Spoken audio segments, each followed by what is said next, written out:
No se diga más por Top Latina. Don Servio Tulio Castaño. No me hagan la cara, por Dios.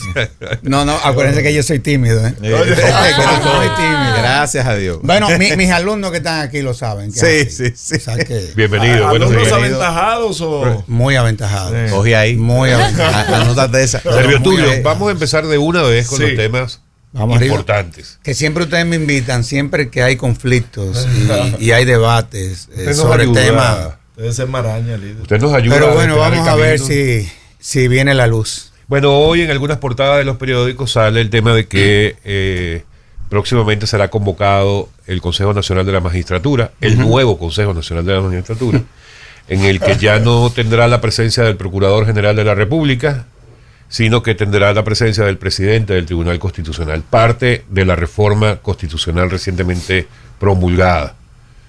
Cuéntenos, yo he escuchado a mucha gente que eso es un peligro, el tema del periodo del nuevo procurador. Háblenos de su punto de vista ese tema en particular. Yo te voy a hablar primero de la composición del Consejo Nacional de la Magistratura. Sí. Yo no entendí por qué pusieron como miembro del Consejo Nacional de la Magistratura el presidente del Tribunal Constitucional. No veo qué es lo que le aporta eso. Imparcialidad, ¿no? No, yo hubiese preferido, porque a fin de cuentas la lógica del Consejo Nacional de la Magistratura, como se concibió en el año 1994, fue partiendo de que quienes iban a representar o quienes iban a ser miembros de ese órgano iban a ser los miembros de poderes del Estado. El Tribunal Constitucional, miembros de poderes del Estado. O sea, el poder ejecutivo, el poder legislativo y el poder judicial. El Tribunal Constitucional no es un poder del Estado, es un órgano extrapoder. Vamos a comenzar por partes. No, ya me le rompen la lógica al tema.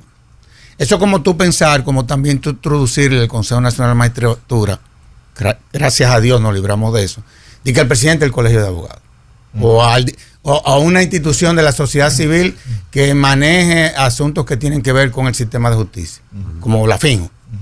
Eso es una locura, honestamente lo dice. Pero se decidió un tanto como para que hubiera un contrapeso nombrar al presidente del Tribunal Constitucional. Bueno, no lo entendí, honestamente no te lo digo. Como tampoco nunca entendí que se pusiera como miembro del Consejo Nacional de la Magistratura al Procurador General. Pero hubiera sido preferible que saliera el procurador y dejar ese... Y que eso se quedara así mismo. Okay. Esa era la propuesta nuestra. Como se concibió originalmente. Sí, porque ¿dónde iría una persona que entiende que se le vulneraron sus derechos constitucionales? Al Tribunal Constitucional. Sí, pero si donde se le violaron, el presidente del TC... Forma parte. Es un tema. Bueno, entonces, yo siempre he dicho con relación a esta reforma constitucional, que veo que nada, se debatió, eso fue el Consejo Económico y Social, el presidente en todo lo que fue su programa de gobierno dijo cuáles eran los puntos que él iba a introducir a la reforma, pero yo entendía que había otros puntos que debieron de haber sido tomados en cuenta en esta reforma constitucional si íbamos a reformar la bendita Constitución. Por ejemplo, ¿cuáles temas? Por ejemplo, a mí me hubiese gustado que en esta reforma constitucional se le quitara como atribución, y sigo con el Consejo Nacional de la Magistratura, la de estar evaluando jueces de la Suprema Corte de Justicia. O sea, qué capacidad técnica tiene el Consejo Nacional de la Magistratura para evaluar miembros de una alta corte. Pero se le sustrajo eso. No se le sustrajo. Porque en la propuesta original estaba sustraerlo. No, pero como se aprobó, sigue evaluando los jueces de la Suprema Corte de Justicia. Que es una... Y eso tiene una lógica, porque aquellos que quieran repetir por un periodo más, evidentemente de que tienen que someterse a un proceso de evaluación. ¿Qué era lo que se había pensado? Porque la verdad es que las constituciones no son estáticas. Tú en la medida en que tú vas implementando una constitución, tú vas viendo que te funciona o no. Que los jueces de la Suprema Corte de Justicia, como los del Tribunal Constitucional, fueran nombrados por un periodo y se acabó. Periodo de 10, 11 años. Y no estar sometiendo al Consejo a estar evaluando jueces cuando el Consejo no tiene la capacidad para asumir esa atribución. Y además eso vincula mucho al que quiera repetir al tema político. Claro. Esa es una realidad. Entonces, ese es un punto que a mí me hubiese gustado. Bueno, pero eso se logró. ¿Qué uno espera ahora en esta ocasión? Nada, que quienes resulten ser electos van a salir 5 jueces de la Suprema Corte de Justicia, 3 por razones de edad, 1 que no quiere repetir y otro que ya se le cumplen los 2 periodos. Eso es lo que sé. Es decir, van a entrar 5 jueces a la Suprema Corte de Justicia. ¿En qué momento? ¿Cuánto falta para eso? No, ya eso puede ser en cualquier Ya en momento. cualquier momento. Ya en cualquier momento. Y el tema del Procurador General de la República. Ahí se dio otro debate en la reforma constitucional. Cuando tú tienes una visión comparada de cómo, por ejemplo, en los países se eligen los procuradores generales de la República o jueces de las altas cortes, tú te vas a dar cuenta que hay muchos modelos. Obviamente, hay un estudio que hizo Andy Darwager muy bueno, en donde se pudo demostrar que casi en el 90% de los países en el mundo, el Procurador General de la República lo elige el presidente o lo propone el presidente. En México, por ejemplo, quien elige el Procurador General y en otros países del área, la Suprema Corte de Justicia. O sea, aquí lo que tenemos que ver es, cuando comencemos a implementar esto, cómo va a funcionar. Porque la independencia de un Procurador General de la República en cuanto a la inamovilidad no es la de un juez del Poder Judicial. Los jueces que son independientes e imparciales, el Ministerio Público no. El Ministerio Público es una parte del proceso. Por eso el temor de un sector de los constitucionalistas de tú declarar inamovible a un funcionario que es parte de un proceso y que su independencia se diferencia a la de un juez. Totalmente. Que sí tiene que ser inamovible. Por ejemplo, el juez es el tercero imparcial. El Ministerio Público no es un tercero imparcial. Parte de la política. Es parte de un proceso. Hay uno que persigue, como hay otro que defiende al imputado. En fin. O sea, por lo que nosotros tenemos que tener claro de que son independencias diferentes. Muy diferentes. Entonces de ahí la preocupación de gente. Eso hay países en donde ha funcionado. Vamos a ver si aquí funciona. Porque tú, por ejemplo, tú quitar a un procurador que sea inamovible a través de un juicio político, una crisis política. Ustedes saben lo que implica un juicio político. Una crisis política. Los niveles de tensión que eso genera. Sí. El daño institucional. De hecho, yo no recuerdo que se haya dado ningún juicio político en la historia reciente republicana. La de la Cámara de Cuentas. Exacto. Y no terminó bien. No, la mayoría terminaron renunciando. Exacto. Porque no quisieron ya llegar al final punto del proceso. Y otro fue cuando Manolín Jiménez, que quiero llegar ahí, porque quiero advertir algo que reseñó la prensa hoy. Quiero llegar ahí. Entonces, vamos a ver qué pasa. Las constituciones son, yo siempre he dicho que son hasta hipótesis de trabajo, que en la medida en que tú la vas implementando, tú te vas a dar cuenta que funciona o no. Por ejemplo, a mí me hubiese gustado en esta reforma constitucional. Por ejemplo, hay una institución que ha generado mucho ruido en los últimos años. La bendita Cámara de Cuentas. Sí. Que a propósito nadie se ha postulado. A 2 semanas, 2 semanas y media de que se cumpla el plazo de los postulantes. Nadie se ha postulado. ¿Y quién quiere cargar con muerto ajeno? Es complicado eso. ¿Por qué es complicado? Porque la Cámara de Cuentas dejó de ser Tribunal de Cuentas. Exacto. ¿Qué sentido tiene que la Cámara de Cuentas esté conformada por un pleno de 5 miembros? Exacto. Cuando en todos los países del mundo la Cámara de Cuentas la preside un presidente. Que se reúne, como hay un contralor interno, que es uno. El control externo, acuérdense que la Cámara de Cuentas es el órgano rector del Sistema Nacional de Control. Es el brazo armado del Congreso. ¿Por qué tienen que ser 5 miembros? Por eso que ustedes ven que siendo 5 miembros, en donde hay diferencias de criterio, nunca sale nada. Nunca se ponen de acuerdo para poder consensuar ni siquiera el contenido de una auditoría. ¿Por qué tienen que ser 5? ¿Ah? Yo decía, debimos de haber aprovechado en esta ocasión eso y resolverlo ahí mismo. Porque fíjense ahora el poco interés que ha mostrado la gente de ser miembro de ese órgano. Porque tú te expones. Claro. Independientemente de cuáles sean tus atribuciones o de cuáles sean tus principios o o cuál ha sido tu comportamiento en lo que ha sido tu trayectoria. Independientemente de eso, todo el mundo que llega ahí Está expuesto. termina con un tema. Una mancha, sí, sí. Entonces nadie se quiere poner. Nadie quiere cargar con Eso lo hubiéramos resuelto ahora mismo.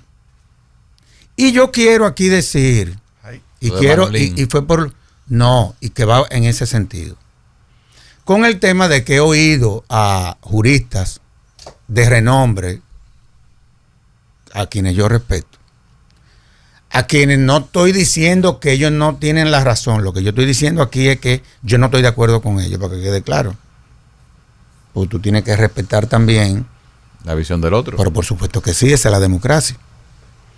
He oído que esta reforma constitucional, como se le agregó una coletillita sí, al final. al 274, dicen que la Constitución habilitó al presidente para entonces él poder nombrar al sustituto del alcalde de La Vega.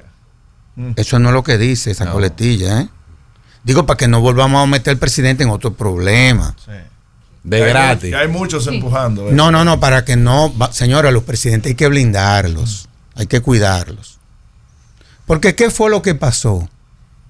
Aquí lo que pasó, y esa fue una visión correcta de Milton Rey Guevara y de Flavio Darío Espinal en la Constitución del 2010, El 10. que corrigió, que es la reforma constitucional más trascendental, porque aquí se habla de la Constitución de Juan Bosch. Bueno, eso desde el punto de vista histórico. ¿De dónde se venía? Sí, pero alrededor de eso se han construido muchísimos mitos. Pero la realidad es que la que se aprobó y se ha mantenido en el tiempo es la del 2010. Sucede que la Constitución del 1966, la de Balaguer, por eso que quiero ir donde Manolín, le daba como atribución al presidente que cuando se presentaban situaciones como la de La Vega, el presidente terminaba él nombrando al alcalde o al síndico en esa ocasión. Porque acuérdense que anterior a la Constitución del 2010, el modelo de Estado era otro. Hay gente que no ha entendido que el modelo de Estado cambió. Es decir, que nosotros pasamos de un Estado liberal a un Estado social y democrático de derecho. El Estado liberal se fundamentaba, y eso Y lo sabe. presidencialista. No, Liberal y presidencialista. no, hiperpresidencialista, que son cosas diferentes. Hiperpresidencialista. Acuérdense que el Estado liberal se fundamenta sobre la base de la representación. El Estado social y democrático de derecho ya es otra cosa, ¿eh? Que no tienen, que uno de sus componentes es la representación. Por ese es uno de los componentes. ¿Qué pasa? El presidente, como tenía esa facultad y teniendo nosotros ese modelo de Estado, sonaba bien que un presidente hiciera eso. Pero ¿qué pasa? En la Constitución del 2010, esa atribución que estaba en la Constitución se elimina. Pero ¿qué pasa? Nosotros entonces aprobamos una ley en el 2007 que se corresponde a la Constitución del 66. Exacto. Y no se ha modificado. Y la bendita ley no se adecuó a la Constitución del 2010 y se presenta entonces lo que se denomina una laguna constitucional. Bueno, ¿Qué hace el constituyente en esta ocasión? Acuérdense que hubo una diputada que proponía un transitorio para que el presidente, para que la Constitución habilitara al presidente para que nombrara al sustituto. se armó un juidero, profesor. Bueno, Llamaron de Palacio. Pero es que hay cosas que la asamblea se dicen a veces sin desestabilizó. pensarse. Entonces, la asamblea rechaza eso y lo que hace es que manda a la ley a que resuelva esa situación. Pero no me metan al presidente en eso, por favor. Lo que tienen que legislar. Lo que tienen es que legislar y crear un mecanismo en donde el presidente nada tendrá que ver porque la Constitución no lo faculta. Y entonces resolvamos el problema. Y yo te hablaba de Manolín porque cuando Manolín le pasan el juicio político, no fue que él renunció, lo destituyen. ¿Y quién nombró al sustituto? Balaguer. Pero porque la Constitución se lo permitía. Supónganse ustedes que nosotros entonces entremos en esa dinámica. Aquí van a ver, o pudiese pasar, que no solamente renuncie el alcalde de La Vega, No, juicio político a un alcalde de la oposición y que lo ponga el presidente. Exactamente. Que eso era lo que se quería evitar. Si tú ves las actas de la porque cada vez que se presentan conflictos de esa naturaleza, como nosotros tuvimos la comisión de verificación, y tú estabas ahí, papá. Así es. Tú estabas. Lo viví. Tú estabas. Cuando se presentan debates con relación al alcance de un artículo de la Constitución, tú nada más tienes que irte a los debates que se dieron en el Congreso. Sí. Y ahí tú encuentras la solución inmediatamente. Hay varias teorías de cuál sería la solución. Los partidos de oposición han llamado a unas nuevas elecciones en La Vega. Otros dicen que debe elegirlo el Consejo de Regidores. ¿Cuál sería una posible solución ante este vacío o esta laguna constitucional? A mí me gusta la de llamar a nuevas elecciones. Es la más democrática. Porque a fin de cuentas, ¿Solo con los candidatos del partido que ganó? No, con que vuelvan otra vez a competir, porque a fin de cuentas tienen que pagar el costo político. El que renunció. Tú tienes que tener en cuenta a todo. Además, eso es un municipio, esas elecciones, eso no es tan complicado. Pero ¿qué renunció y quisieron renunciar al aviso, porque ese es el otro tema. Que hay que celebrar las elecciones. Esa es nuestra posición. No es verdad que una gente que haya sido el resultado del voto popular. Eso es como, por ejemplo, que el Tribunal Constitucional declare inconstitucional un artículo de la Constitución. O sea, como si un artículo de la Constitución fue el fruto de una asamblea revisora que cuenta con la legitimidad del soberano, me va a venir entonces un órgano extrapoder que no tiene la legitimidad de la asamblea revisora, declararme inconstitucional un artículo de la Constitución. Y o sea, es una cosa. ¿Hasta cuándo se yo no sé, podría tú eres dilatar? abogada y tú me entiendes. ¿Hasta cuándo se podría dilatar este proceso de decidir hacer elecciones, designar o cualquiera que sea el método que vayan a utilizar? ¿Y amparado en qué qué tanto tiempo? celebrar las elecciones? Si yo hubiese sido la sala capitular, yo hubiese emitido una resolución solicitándole a la Junta Central Electoral que organice las elecciones. Tan sencillo como eso. Esa posición la tiene Milton Rey Guevara, Flavio Rodríguez Espinal, creo que Cristóbal Rodríguez, Nacer Perdomo. O sea, hay un grupo de constitucionalistas que no vamos por ahí. Ahora, si el legislador más adelante busca una fórmula, yo no sé cuál sería, honestamente hablando, no se me ocurre. Pero ustedes saben que los políticos y los congresos son muy ocurrentes. Hay creatividad. Tienen mucha creatividad. Quizás ellos probablemente tengan más luces que todos nosotros y encuentren una salida y una solución. Habría que esperar.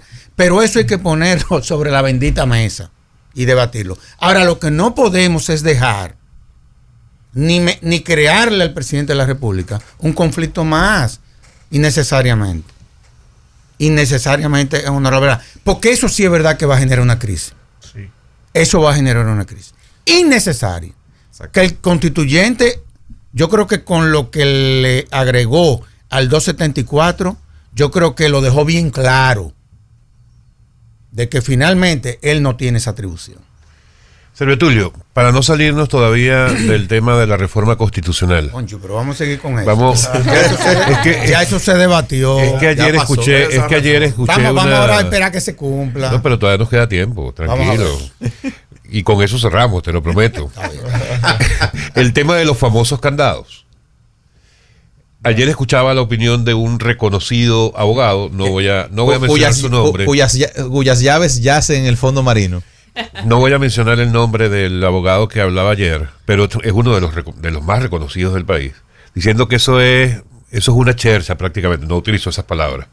El tema de que se le pusieron definitivamente candados y que habrá una mínima posibilidad o un mínimo riesgo de que en lo adelante cualquier presidente la vuelva a modificar para el efecto exactamente contrario. Ese es un debate muy bueno. Ese es un debate muy bueno, el tema de la petrificación. Para empezar, el tema de la petrificación es un tema de la doctrina constitucional.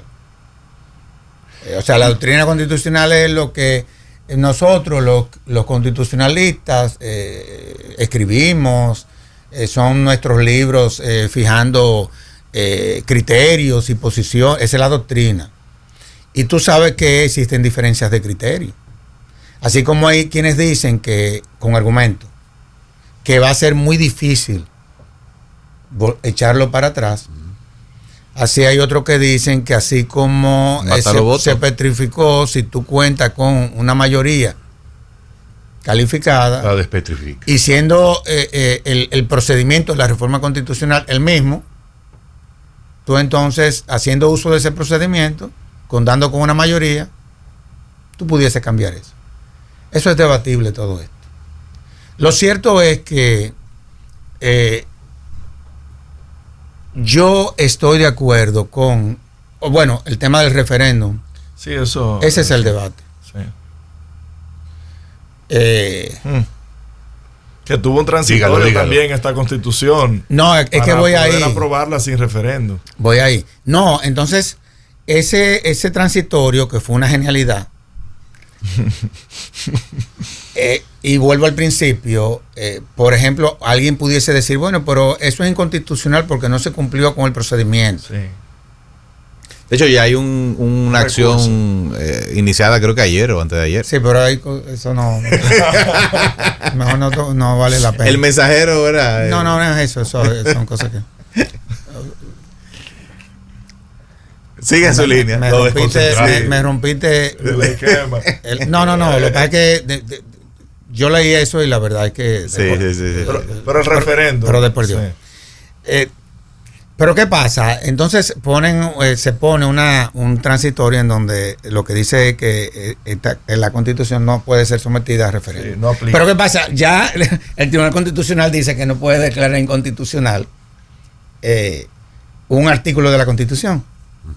Es decir, que ya se cerró de que a alguien se le ocurra ir al Tribunal Constitucional, aunque porque ya el Tribunal Constitucional se pronunció, inclusive en el 2002 también se pronunció en esa dirección, de que el tribunal no tiene como atribución meterse en temas que son estrictamente del contenido de la Constitución.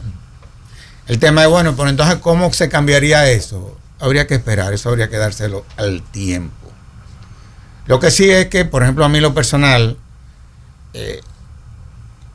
yo que soy pro referéndum, yo no creo que hay que hacer una ley para hacer uso del referéndum. Cuando tú lees la Constitución en extenso, la misma Constitución te establece el procedimiento, honestamente hablando, porque muchas de las razones eran, no, que hay que aprobar una ley. A mi juicio yo creo que no había que aprobar la ley para celebrar El proceso está en la misma Constitución. Es que el procedimiento, y eso se hizo, como dicen en el campo, a pota. Con un ¿por qué reglamento basta. ¿Por Sí. qué los poderes del Estado y por qué el mismo presidente se sometió a obviar eso?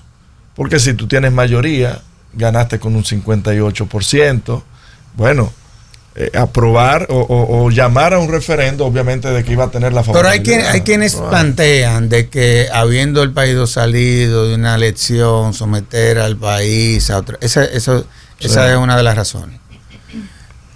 Lo cierto es que la fórmula que se le buscó para petrificar la Constitución, uno de los ideólogos, lo digo porque es público, es una persona que ha sido maestro de todos nosotros, fue presidente del Tribunal Constitucional, uno de los presidentes de tribunales constitucionales más emblemáticos del mundo, para que lo sepan, Milton Rey Guevara, y evidentemente él creó un mecanismo que Cristóbal Rodríguez, entre otros, lo aprueba, con argumentos también, pero vuelvo y te reitero, habría que ver qué pasa en el futuro. Cambiemos de tema. Otra cosa, también le pusieron, y eso hace más difícil tú modificar ese aspecto, de que tú no puedes promover una reforma constitucional que pueda beneficiarte. Sí. Entonces, los políticos generalmente nunca piensan en el otro, sino que piensan en ellos. O sea, es como tú trabajar para el inglés, como dicen. Fue una genialidad, honestamente hablando, lo que como fórmula se diseñó. En esa parte yo estoy de acuerdo. Sí, fue una genialidad, honestamente hablando, te lo digo.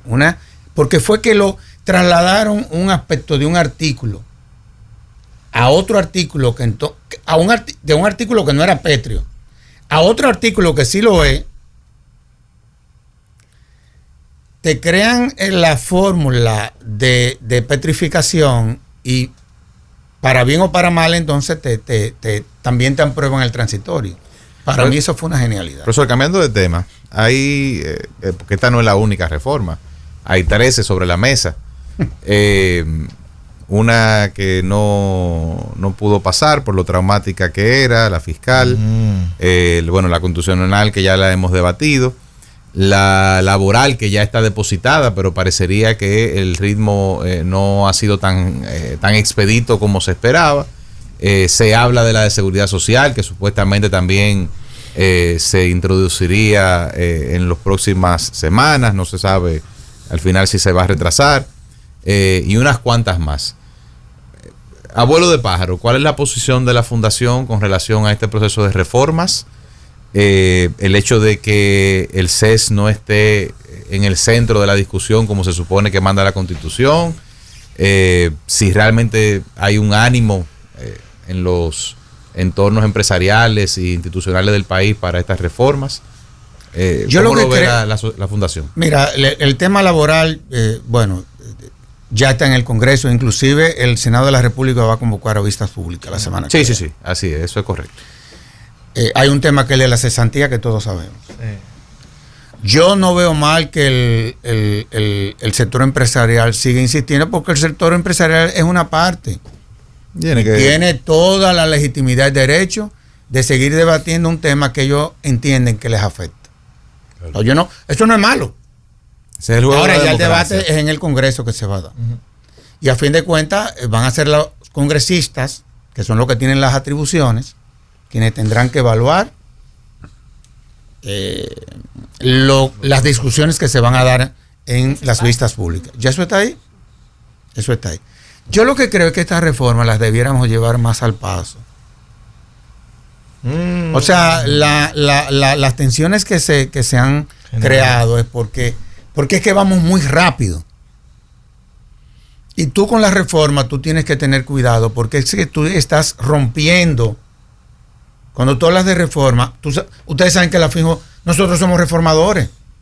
Esa es nuestra naturaleza. O sea, nosotros no somos status quo, sino que vivimos viendo, evaluando, cómo. Porque la gente cree que las reformas se limitan al contenido de una norma. Esa es una dimensión de la reforma. Tú apruebas la ley y en la medida en que tú vas implementando una legislación, tú te vas dando cuenta qué sirve y qué no sirve. Claro. Y ya tú estás pensando en un tiempo qué es lo que tú le vas a reformar a esa norma. Sí. Entonces, yo no me opongo a todas estas reformas. Porque hay reformas que va a haber que hacerla. Sí. Porque va a haber que, por ejemplo, la fiscal, a lo inevitable se le da la bienvenida. Eso es inevitable. Tranquilito y cooperando. Pero eso es tan sencillo como eso. Hay que cooperar con lo inevitable. No. Es que, oye, estamos hablando de que esta reforma iba a generar 1.5% del PIB. Si nosotros posponemos esto para después del 28, no es del 1.5, más como de un 5. La del 92 fue un 5 del PIB, porque se pospuso.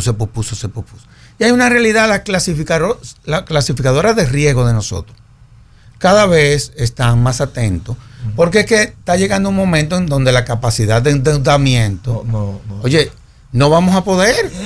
Casi el 30% del presupuesto de lo que este país genera es para el pago de la deuda. Y un 27% es para el bendito 4% para la educación. Que yo he dicho en este programa que este es el único país del mundo que le dedica a la educación el 27% de su presupuesto. Yo no estoy hablando del 4% del PIB. No. Y eso ni Japón, ni los Estados Unidos, ni Alemania, ni Irlanda, ni Noruega. El 27% de un presupuesto. Eso nada más se ha visto en este país. Ahora, entonces, la reforma, vamos a llevarla, pero al paso. Y consensuarla. Te voy a decir por qué. Yo te dije ahorita que el modelo de Estado cambió, ¿verdad? Sí. Sucede que ahora hay un elemento que yo creo que cada vez se siente más. Y es el de la participación de la ciudadanía en estos procesos. Se mete de lleno. O sea, eso es muy bonito, pero es complicado. Es muy bonito, pero es complicado. Bueno, Tú no puedes concebir, y yo creo que eso nos lo enseñaron a nosotros en las aulas. Tú no puedes concebir hoy en día la construcción de una democracia sin tomar en cuenta la sociedad. Claro. Eso es imposible. Eso es imposible. Pero Por eso- riesgoso. Por eso es que yo te digo que nosotros como democracia, como sistema democrático, estamos incompletos. Sí. ¿Por qué? Porque nosotros, las leyes que nos pueden garantizar a nosotros No duele. la participación, el Congreso no lo ha aprobado. Exacto. Plebiscitos, referendos, iniciativa popular legislativa. La gente no se da cuenta de eso. Y las vistas públicas es cuando les nace, porque para la Constitución no aprobaron vistas públicas. Sí, que eso llamó la atención y no vi por qué no era necesario que se celebraran. Roberto, le tengo una pregunta Ay, importante yo tengo Ajá. miedo. para que usted se luzca, más allá de lo que se ha lucido hasta ahora. En serio. Oh, en serio, en serio. El tema de ese llamado de hay que ir un poco más al paso con el tema de las reformas. Usted conoce al presidente Abinader, y lo conoce muy de cerca, ha compartido mucho con él. No sé si él llega, yo entiendo que sí, él llega a consultarle Pero yo conozco al eventualmente. presidente- espérate, yo conozco al presidente de Abinader, como conozco al presidente Fernández, Ajá. que es mi amigo, eso lo sabe todo el mundo, como conozco al presidente Hipólito Mejía, como conozco al A presidente Daniel. Danilo Medina. Y como conoció a Correcto. Balaguer, Juan Bosch. Sí, fui funcionario de... Pero como el que está impulsando ahora mismo es Abinader, por eso me voy a referir solamente a Abinader. ¿Por qué cree usted que el presidente Abinader está impulsando esto de manera tan acelerada? Mira, yo honestamente hablando no lo sé. Quizá es él, estoy especulando, quizá él viendo que le quedan 3 años y pico, él quisiera completar lo que él como programa de gobierno se comprometió. Puede ser eso. Yo hasta ahí lo puedo entender. Ahora, yo pienso que los presidentes se asesoran con diferentes personas. O sea, tú no puedes tener como, por ejemplo, en la fundación, digo, nada que ver con un presidente de la República, de por Dios. Pero en la fundación hay varias personas que son las que te dicen, no es por ahí, esto por aquí, eso no es como tú dices. Y yo pienso que un presidente, creo, y este creo que no es la excepción, se conduce de esa forma. Sí. Yo le diría a sus asesores que lo lleven más al paso. Ay, ¿Por qué? Porque las reformas implican cambios. Y los cambios generan resistencia siempre. Y son traumáticos. Por ejemplo, yo soy el coordinador, qué cosa más grande, del grupo que estamos trabajando la nueva ley de la policía. Sí. Nosotros vamos al paso. ¿Qué nosotros hicimos? Lo primero que nosotros hemos tenido en cuenta es tomarlo en cuenta a ellos. Tú tienes que tener en cuenta a los demás, a los sectores que tienen que ver, Están o a involucrados. quien tú le implementas la norma, escucharlo. Tú no puedes hacer una reforma a una ley de la policía sin tomar en cuenta a la sociedad. Por eso nosotros estamos recorriendo el país entero.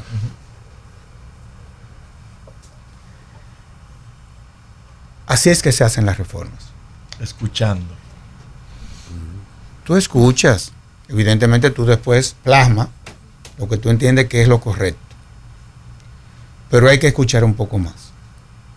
Y yo creo que eso sería muy provechoso. Y hay tiempo para que lo... Pero por supuesto que sí. Por ejemplo, en el caso nuestro, con la reforma de la policía, que ustedes saben que es una institución de hombres Sí. armados. Ustedes saben lo que quiere decir eso, ¿verdad? Sí, mis, sí, mis claro. hijos. Para bien y para Una mal. institución de hombres armados, ¿verdad? Ujú. Ahí no se ha tirado un solo tiro. Es lo mejor, realmente. No. Se ha hecho como... Yo estudié música y eso me ha servido mucho en mi vida. La música tiene 3 elementos que son fundamentales. Si falta uno, se enfermó. Armonía. Es el que a mí más me gusta. Melodía y ritmo. Así se llaman las reformas. Consejo. Armonía ritmo y melodía que a la gente le guste. Servio Tulio. De eso es de lo que se trata. Por otro lado, voy a cambiar de tema y me gustaría saber si piensas que Carlos Pimentel tomó la decisión correcta al renunciar como director. Totalmente tomó la decisión correcta y te voy a decir por qué. Tarde, pero sí. Porque si él no hubiese dado la declaración que él dio, que fue lo que le molestó a la ciudadanía, porque cualquiera se equivoca. Claro. Todo lo que estamos aquí nos hemos equivocado como 1000 veces. Y nos equivocaremos. Eso no es tan... Hasta cuando te aconseja el consultor jurídico, pues eso como cuando te aconseja. Oye, pero es que papá. todos nos equivocamos. El problema es que como él salió a defender lo indefendible, eso a la gente le molestó. Y yo quiero decir lo siguiente, aquí, porque tenemos que dejar claro, aquí no se está cuestionando los niveles de integridad No, jamás. de Carlos. Aquí no se está cuestionando su eficiencia, su eficacia, su capacidad. Ese no era el debate. No. El debate es que había una ley que le prohibía a él ocupar esa posición. Porque él estaba ocupando otra. Y punto. Exacto. Y porque él, estando en esa posición original, era miembro del consejo, con voz y voto, de la otra institución, es decir, Alianza Pública y Privada, en donde él también era miembro del consejo, Exacto. con voz pero sin voto. Oye, qué lío. Sí. Entonces ahí a él se le presentaba un conflicto de intereses. Entonces, la intención, oye, él ha hecho un trabajazo y todo el mundo lo reconoce. Esa es la realidad. Y quizá vieron que él podía hacer un trabajo similar en esa institución. Pero sucede que la ley se lo prohibía. Entonces, lo que a la gente le molestó fue cuando él reaccionó. Como él tomó esa decisión, entonces a quien le correspondía renunciar. No exponer a su presidente a que lo tuviera que destituir. Claro. Porque hay cosas, vamos a estar claros, hay cosas que también tú tienes que cuidarle a un presidente. Sí. Claro. Y yo creo que eso la sociedad dominicana lo entendió. Servio Tulio, el acuario se está quedando vacío. ¿Y para qué tú yo no sé mucho de Eso. Esa es su forma de pedir. Pero tú me lo dices porque yo nado, ¿verdad? No. Dímelo porque yo nado 3 veces a la semana, pero eso que tú me lo estás diciendo. El acuario se está quedando vacío y al parecer se están cumpliendo y venciendo todos los plazos. Y los casos que reposan en los tribunales no se le ve un buen fin, al parecer. Ah, tú dices las operaciones náuticas. Oye, yo estoy creyendo que él está hablando del acuario. Del acuario literal. No, porque todos son casos marinos. No, pero él, Digo, que está el acuario metido también. Él me habla en ese sentido porque él sabe que yo soy un poco despistado. Esa es la realidad. Él me habla en ese sentido porque él sabe que yo soy un poco despistado desde cuando yo era su profesor. Nada, aquí la sociedad dominicana lo que espera es que el sistema dé una respuesta a la que sea. Ahora también el Ministerio Público tiene que aprender algunas lecciones. Ay, O sea, en los Estados Unidos los casos no tienen más de 50 páginas, ni 60 páginas. Y el sistema que tienen en los Estados Unidos es el mismo que tenemos nosotros. Otra cosa, tú no puedes meter tanta gente en un expediente penal. Porque ahí se presenta una situación muchas veces y se le complica al Ministerio Público. Porque se comienzan a crear una serie de situaciones entre los propios imputados que complica el conocimiento del proceso. Y eso ustedes lo saben porque ustedes son abogados. Entonces yo creo que esa es la gran lección de todo esto. Tú enfocarte en cuál es la estructura y atacar la estructura. Pero hay expedientes en donde hay más de 40 gente una cosa. imputados. A veces- Y al final hemos visto que muchos de ellos inclusive van a ser descargados. sí. Y han venido siendo descargados. Entonces no había la necesidad. Parecería que se ha convertido en una estrategia estándar el meter a todo el mundo, también como Coerción. una forma, coerción para todo el mundo y también como una forma de poner en práctica el tema de las delaciones premiadas. Eso es como a lo que coja mi bon, decían antes en el campo. Sí, pero hay un tema de las delaciones premiadas también. Ahí, por ejemplo, y no es si nosotros tenemos el modelo americano, por ejemplo, estos acuerdos que se han hecho.